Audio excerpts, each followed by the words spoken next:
मैं एक बहुत अमीर घर की लड़की हूँ। यह कहना गलत नहीं होगा कि मैं पैदा ही मुंह में सोने का चम्मच लेकर हुई थी। जिंदगी में मुझे कोई चीज की कमी नहीं थी, अगर कमी थी तो वह माँ बाप की सच्ची मोहब्बत की।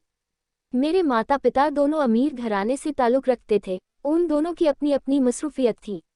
वो मुझ पर कभी ध्यान नहीं दे सके। मेरी माँ न पिताजी का ध्यान देती और न ही मुझ पर। इसी टेंशन में मेरे पिताजी चल बसे और मैं अकेली रह गई।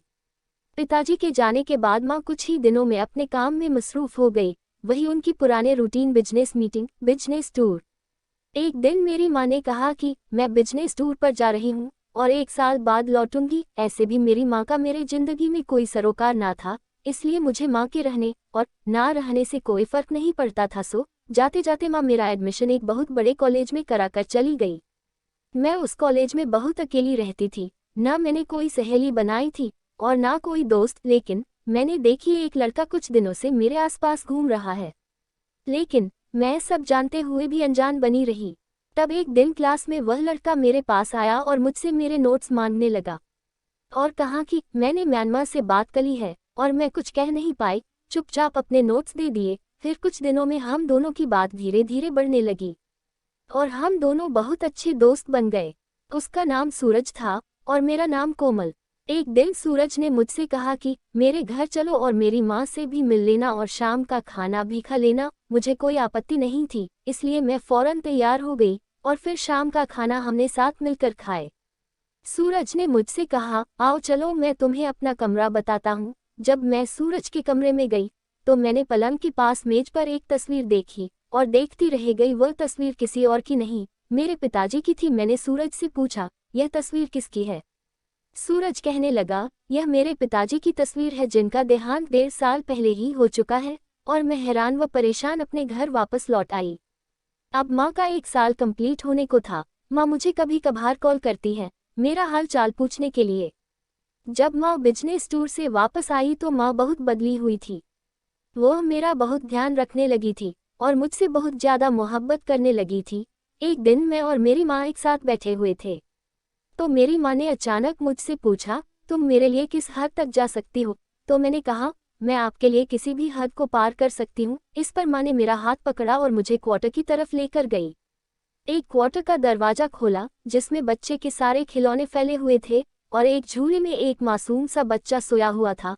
माँ ने उस बच्चे को मेरे गोद में लाकर डाल दिया और मुझसे कहने लगी, मेरी इज्जत के खातिर इस बच्चे को अपना लो। मैं हैरान व परेशान रह गई कि मैं तो अभी एक कुंवारी लड़की हूँ, मैं इस बच्चे को कैसे अपना सकती हूँ। मेरी माँ ने मुझसे कहा कि दुनिया से कह देना कि मैं घर में अकेली रहती हूँ, इसलिए इस अकेलेपन को दूर करने के लिए मैंने बच्चा अडॉप्ट की हूँ। और इस तरह माँ ने मेरी मुश्किल हल कर दी। जब सूरज को यह बात पता चली तो सूरज ने पहले मुझे समझाया और मैं ना समझी तो सूरज ने मुझसे बात बंद कर दी। माँ फिर से पहले जैसे रूटीन पर चली गई, उसने मुझसे बात करना बंद कर दी। तब मैंने सोचा कि मैं माँ पर नज़र रखूंगी कि मेरी माँ किस राह पर है।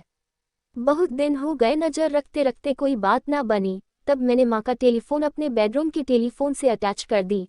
2-3 दिन ही गुजरे थे कि माँ की आधी रात को फ़ोन की बेल बजने लगी। जब मैंने फ़ोन उठाई तो उधर से किसी मर्द की आवाज़ थी जो माँ से मिलने पर जोर दे रहा था। माँ ने कहा, कल रात में मिलते हैं। दूसरी रात माँ के आने के पहले मैं कमरे में जाकर छुप गई। जब मम्मा ने देखा कि सारे नौकर चाकर सो चुके हैं, जब माँ ने फ़ोन लगाकर उस आदमी को बुलाया, वह आदमी पीछे के दरवाजे से चोरी छुपे माँ के कमरे तक आ पहुँचा।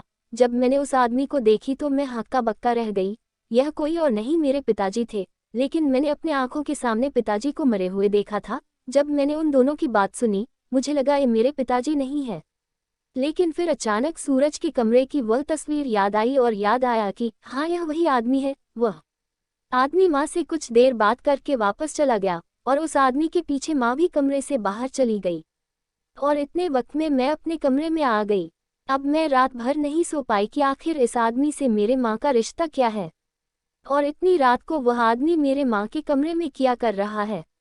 दूसरे दिन सुबह मैंने सूरज से बात करनी चाहिए और उसे बताना चाहा कि तुम्हारे पिताजी जिंदा है, लेकिन सूरज ने मेरी एक बात ना सुनी। तब मैं सूरज और उसके माँ से बात करने की ठान ली। मैंने सूरज और उसकी माँ को सब कुछ बता दिया और पूछा कि तुम्हारे पिताजी का डेथ कैसे हुई थी। जब सूरज और उसकी माँ ने कहा कि सूरज के पिताजी अचानक 1.5 साल पहले गायब हो गए और तब से आज तक नहीं मिले, तब हमने उन्हें मरा हुआ समझ लिए। मेरे सब कुछ बताने पर सूरज और उसकी माँ मुझसे सबूत मांगने लगे। मैंने कहा बहुत जल्द सबूत भी तुम्हारे सामने होगा। अब मैं उस बच्चे को पालते पालते तंग आ चुकी थी, क्योंकि माँ ने अब मुझ पर ध्यान देना बंद ही कर दिया था। अब वह मेरा हाल भी नहीं पूछती थी। एक दिन मैंने गुस्से में आकर वह बच्चा जाकर माँ की गोद में वापस डाल दिया और कहने लगी कि अब मुझसे यह पालना नहीं होता। आखिर किसकी औलाद है जो मुझे पालना पड़ रही है। इस पर माँ ने पहले सख्ती से कहा कि या तो बच्चा पालो या फिर घर छोड़कर चली जाओ। तब मैंने घर छोड़ना ही सही समझा। मैं जब घर के बाहर जाने लगी तो माँ फिर मन्नत समाजत करने लगी और मुझसे कहा, यह तुम्हारा भाई है। तब मैं बहुत हैरान रह गई। मैं सोचने लगी कि पिताजी को मरे हुए तो 5 साल हो गए, तो मेरी माँ ने क्या नाजायज़ बच्चा पैदा किया। अभी मैं सोच ही रही थी तो माँ कहने लगी, बेटा मैंने दूसरी शादी कर ली है। और मैं हैरान व परेशान रह गई कि माँ ऐसे कैसे कर सकती है, पिताजी की जगह किसी और को कैसे दे सकती है। फिर मैंने माँ पर दोबारा नज़र रखना शुरू कर दी। जब वह आदमी दोबारा माँ से मिलने आया तो मैंने उसका पीछा किया और देखा कि वह शहर के बहुत बड़े आलीशान बंगले में अकेला रहता है। अब मुझे सुबह ही मिल चुका था। मैंने सूरज और उसकी माँ से कहा। मैंने सूरज, अब उसने माँ को इस बंगले का एड्रेस दे दिया जहाँ सूरज के पिताजी रहते थे।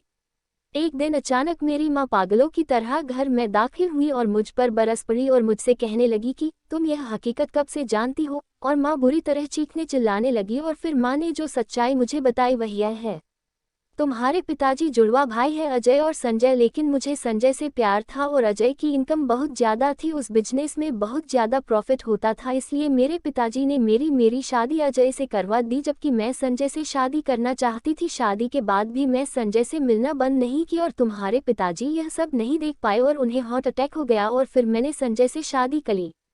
अब संजय ने माँ को तलाक के कागज़ भेजे हैं। उसे अपने किए पर पछतावा है। मेरी माँ अपना सब खो चुकी और वह पागल हो गई। एक दिन सूरज मुझसे मिलने आया और वह मुझसे शादी करना चाहता था, लेकिन मैंने शादी से मना करती। सूरज से शादी करके मैं अपनी माँ को और दुखी नहीं करना चाहती थी। जो अपनी माँ से प्यार करता है वो इस चैनल को लाइक, शेयर और सब्सक्राइब जरूर करें और घंटी के आइकन को दबाना ना भूले।